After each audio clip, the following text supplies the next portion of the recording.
Hello students, welcome to EPG Pathshala. I am Dr. Javed Ali from Department of Pharmaceutics, Faculty of Pharmacy, Jamia Ahmedabad. And today we are going to discuss about a module which is dealing with cosmetic containers under paper cosmetics. In the present module, we are going to talk about the packaging materials which are available and the containers, particularly from the point of view of the cosmetic product packaging. The properties of various materials like glass, plastic, and metals. Now, coming to packaging, packaging is a science, art, and technology of enclosing products from transport, storage, display, and use. It plays an essential role in branding of cosmetic products. Why? Because by the package uh, only you can judge the brand of the cosmetic product also.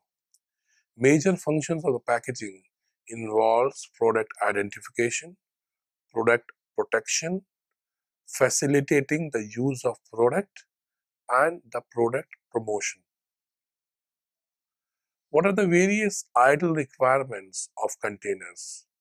When we talk of the requirements, they must be neutral towards the material which is being stored in it. And being neutral, they must not interact with the substances which it holds. That means there should not be any chemical reaction between the product and the container.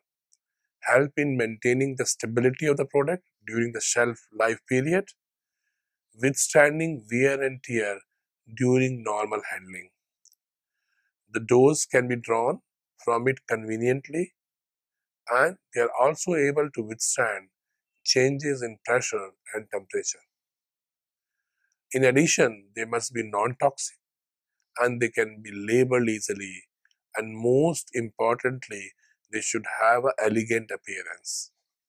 Coming to the important characteristic for the selection of the cosmetic containers, almost all cosmetic containers have a seal or a component which is broken when they are opened for the first time.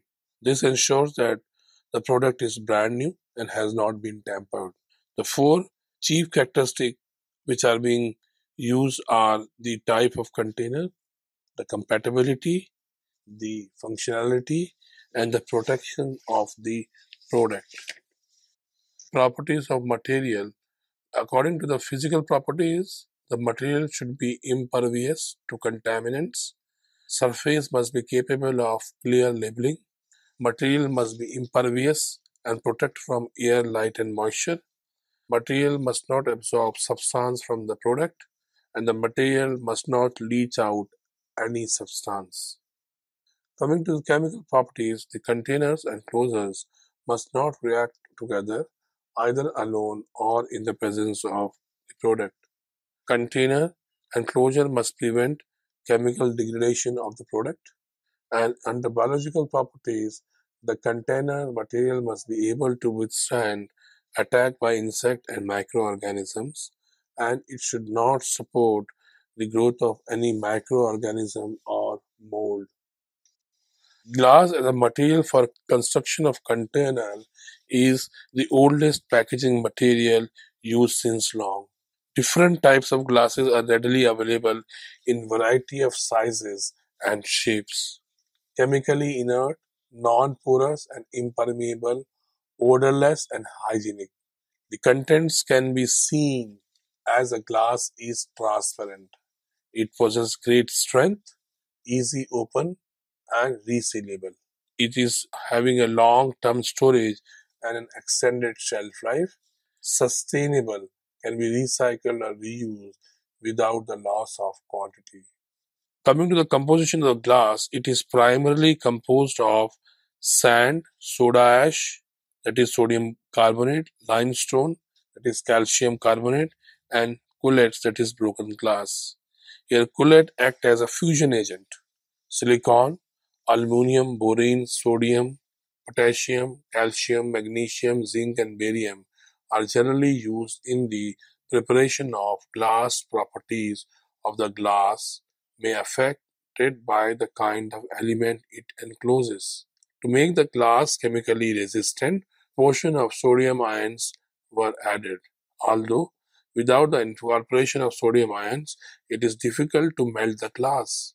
Also, it becomes very expensive. Furthermore, boron oxide is added to help in the melting process through the reduction of the temperature. Now, what are the various types of glasses? The glasses are being classified into four types. The type 1 glass is a borosilicate glass, and this is prepared by replacing part of alkali and earth cations by boron and or aluminum and zinc. The type 2 glass is a treated soda lime glass, which is made of commercial soda lime silica glass that has been dealkalized or treated to remove the surface alkali. The type 4 glass is a regular soda lime silica glass, which is untreated and are made up of standard or superior than typical chemical resistant glass. The type 4 glass is a general purpose soda lime glass. Coming to the advantages of using a glass container, they are widely available in various shapes and sizes and colors and are economical. They can endure the variation in temperature and pressure during sterilization, impervious to atmospheric gases and moisture, and they have good protection power and do not deteriorate with age. It can be sealed hermetically or by detachable closures. The disadvantages include breakable, fragile, and delicate. They are expensive and they need high energy requirements during manufacturing. They are heavy, add to the transport cost, and certain type of the glass release alkali into the container contents. Now coming to the evaluation parameters which are used for by or for glass containers include number one, the chemical resistance of glass container. A specimen has to be prepared before commencing the test for glass container for chemical resistance. The test containers are rinsed and dried, which are then crushed into fragments, and these fragments are then divided into three equal parts, weighing 100 grams each. A portion is placed in the mortar and further crushed by striking 3 or 4 blows with hammer and then passed through sieve or mesh number 20 or 40. These are again subjected to crushing and passed through sieve. Finally, the portion is retained on sieve mesh size 50. This specimen is spread over the specimen on a glazed paper and iron particles are removed with the help of a magnet. This is washed with 30 ml acetone 6 times. The contents are then dried for 20 minutes at 40 degrees Celsius and transferred to the weighing bottle and cooled in the desiccators. This final specimen is used in the test for glass container.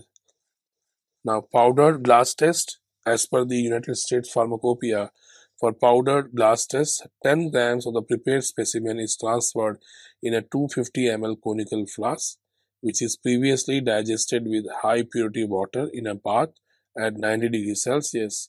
High purity water 50 ml is added in the conical flask, which is then capped and autoclaved at 150 degrees Celsius and then cools at 121 degrees Celsius for 30 minutes. Finally, it is cooled under running water. The residue of the powdered glass is washed with 15 ml of high purity water. The decanted washings are added to the main portion along with the 5 drops of methyl red solution as an indicator. This is immediately titrated with 0.02 normal sulfuric acid. The USP limits are given. For powdered glass type 1, limit is 1 ml. For type 3, it is 8.5, and for type NP is 15. The second test is a water attack test. USP containers are rinsed with high purity water and filled to its overflow capacity, which is then autoclaved for 60 minutes. Contents are emptied and cooled in 250 ml conical flask to volume of 100 ml. 5 drops of methyl red solution is added as indicator, which is then titrated against 0.02 normal sulfuric acid while warm. The limits are given in the table. It talks about water attack test for type 2 is 0.7 and for type 2 over 100 ml it is zero point 0.2. Second is the hydrolytic resistance of glass container test. Rinse each container at least 3 times with purified water and fill with the same to their filling volume. Also fill and cover the vials and bottles and keep in autoclave. Heat to 100 degrees Celsius for 10 minutes and allow the steam to issue from the vent cork. Raise the temperature from 100 degrees Celsius to 121 degrees Celsius over 20 minutes. Maintain the temperature at 121 degrees Celsius to 122 degrees Celsius for 60 minutes. Lower the temperature from 121 to 100 degrees Celsius for 40 minutes venting to prevent vacuum. Remove the container from autoclave. Cool and combine the liquids being examined. Measure the volume of test solution into a conical flask and titrate with 0.01 molar HCl using methyl red as indicator. Perform blank with water and the difference between titration represents the volume of HCl consumed by the test solution. So this is the table gives the resistance of the glass container for different types of glasses as such, and this is being represented in the table given. The other test which it includes is a thermal shock test, where the samples in upright position are kept in a tray. Immerse the tray into a hot water for a given and transfers to a cold water bath temperature of both are closely controlled. Examine cracks and breaks before and after you test. The amount of thermal shock a bottle can withstand depends on its size, design, and glass distribution. Small bottles withstand a temperature differential of 60 to 80 degrees Celsius, and a 1 pint bottle 30 to 40, and a typical test uses 45 degrees Celsius temperature difference between hot and cold water. Next test is a leakage test where the drug is filled container is placed in container filled with colored solution due to the addition of a dye which is at a high pressure compared to the pressure inside the glass container. Solution enters the container if the cracks or breakage is present. Coming to the plastic as material for construction for containers. Plastics are defined as any group of substance, natural or synthetic, consisting mainly of polymers of high molecular weight that can be molded into a shape or a form by heat and pressure. Plastic containers have been proved useful for a number of reasons, including the ease with which they can be formed, their high quality, and freedom of design. These containers are extremely resistant to breakage. Generally, one or two polymers like polyethylene, polymethyl methacrylate, polyethylene, and terephthalate, etc., together with certain additives like antioxidants, anti-static agents, colors, impact modifiers, lubricant, plasticizer, etc., are used in the preparation of plastic containers. Depending on the type of polymers used, plastic containers can be divided into two major categories: thermosets and thermoplastic.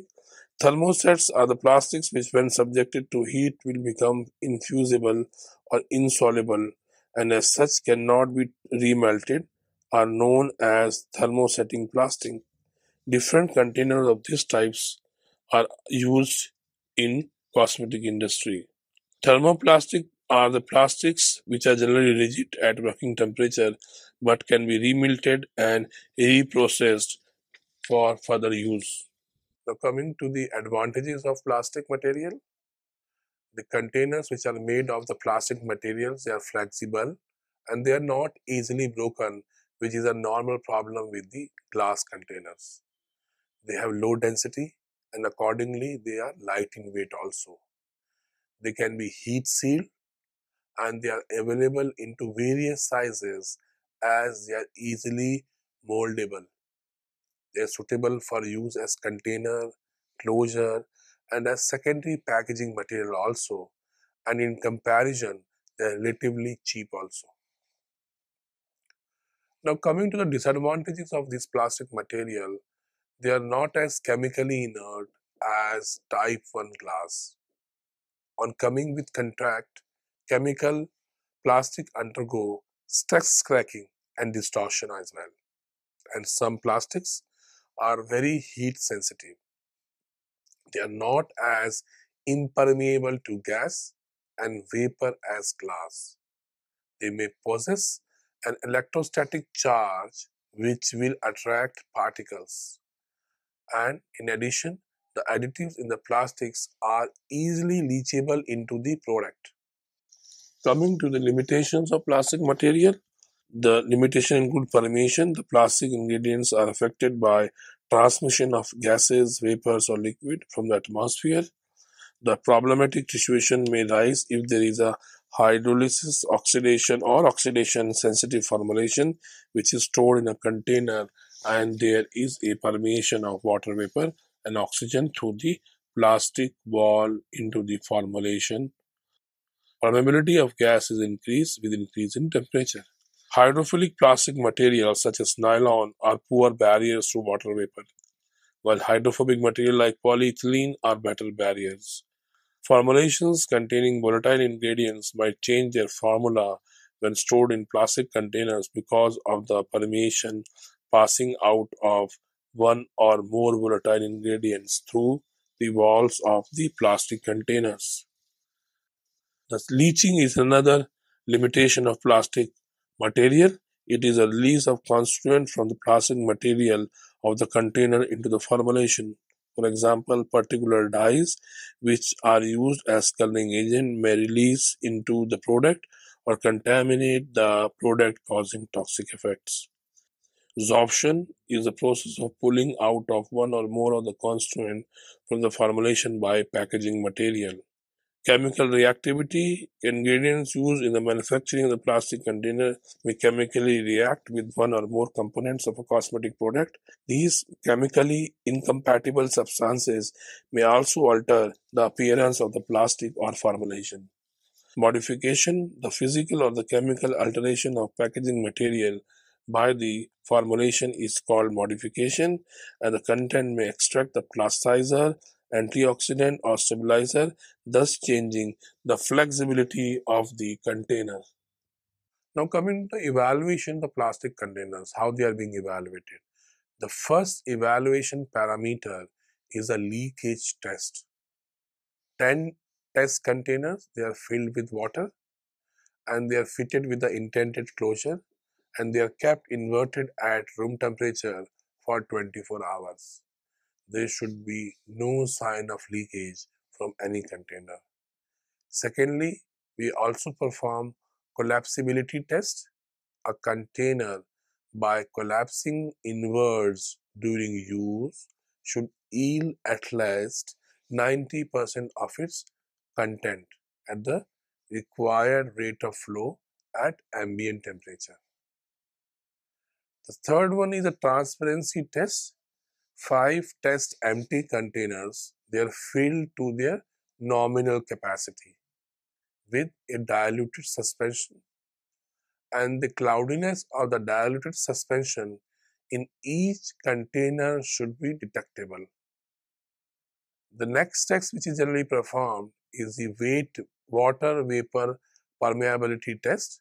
In the test, 5 test containers are filled with the nominal volume of water and they are heat sealed, weighed, and allowed to stand without any overwrap for 14 days at a relative humidity of 60 plus minus 5%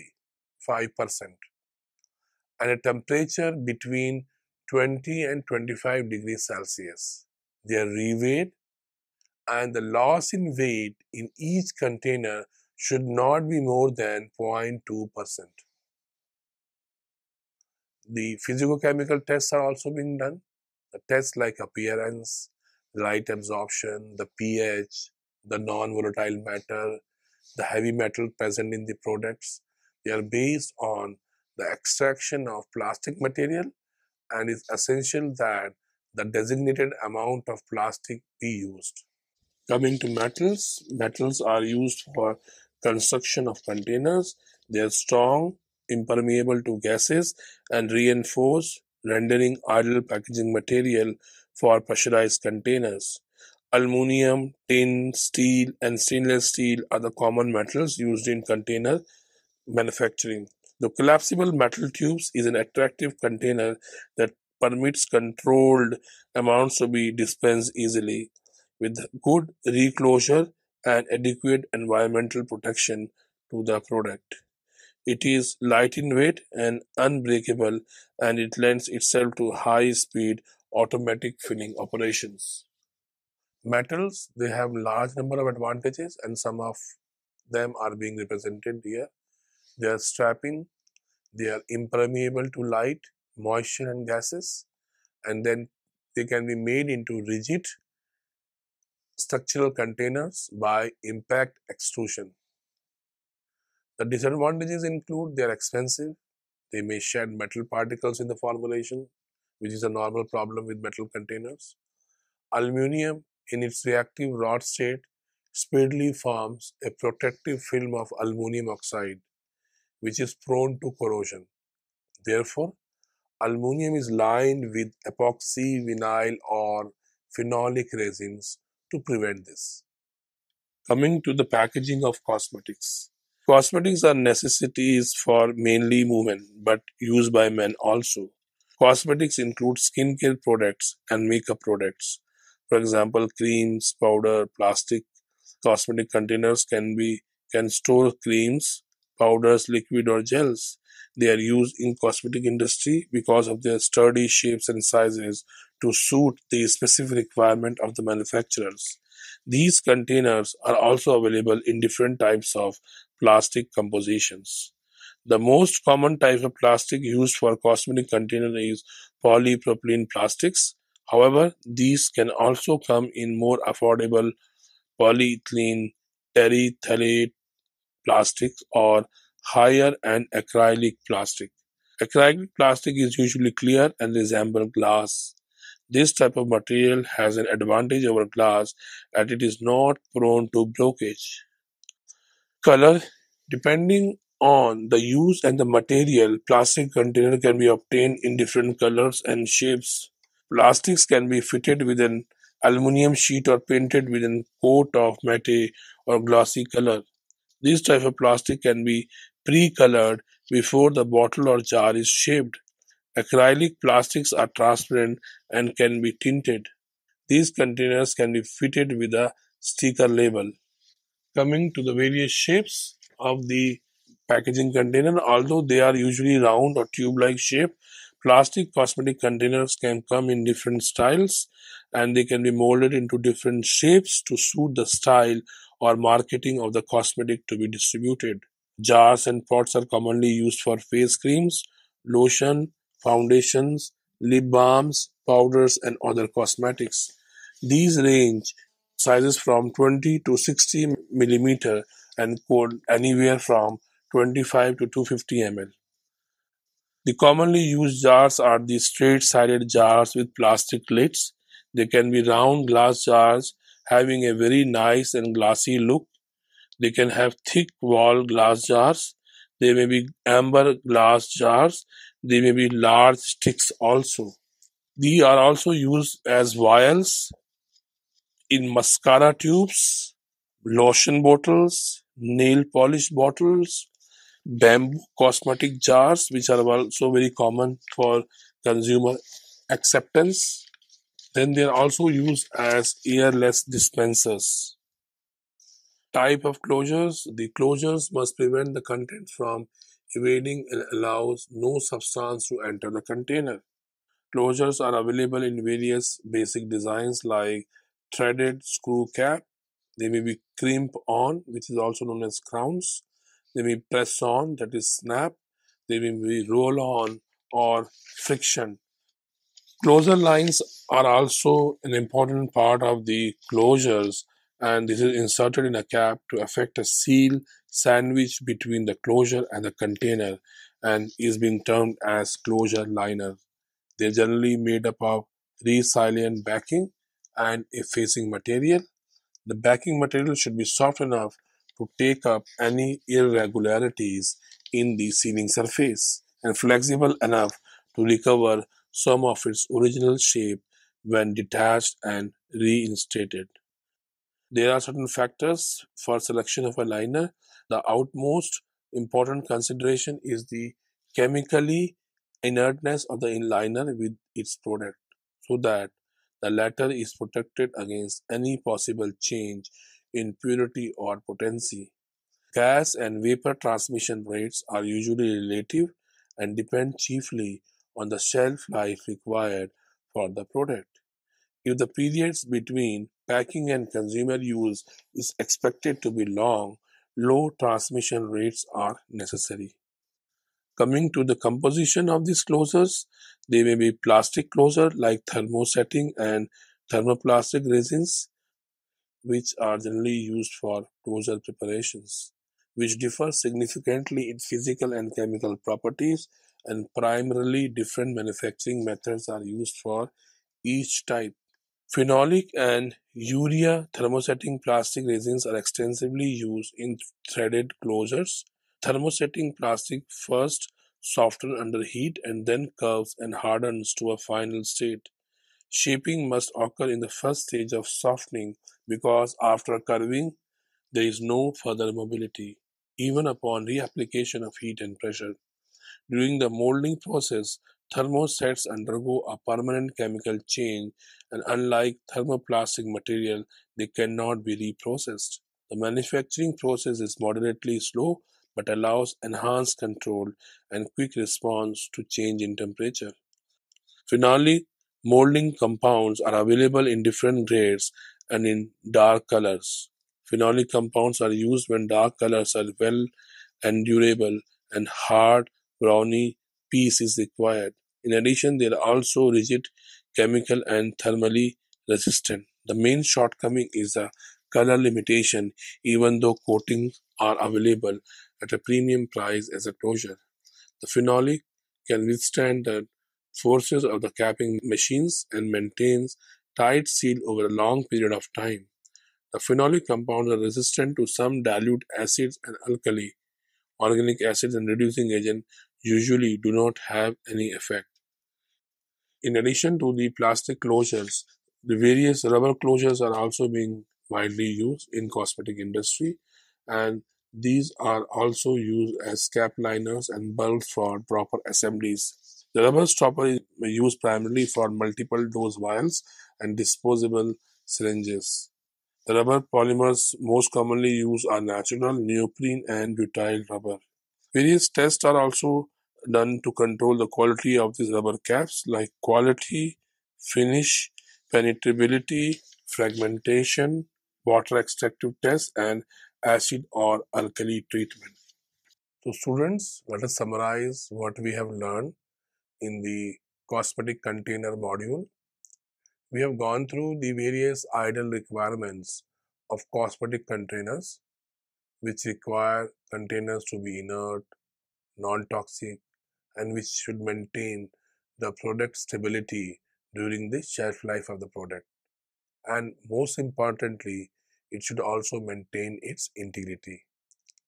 The selection of cosmetic containers are based on the compatibility, the functionality, and the protection which is provided by the container to the cosmetics. The materials used for packaging, they should have physical, chemical, and biological stability.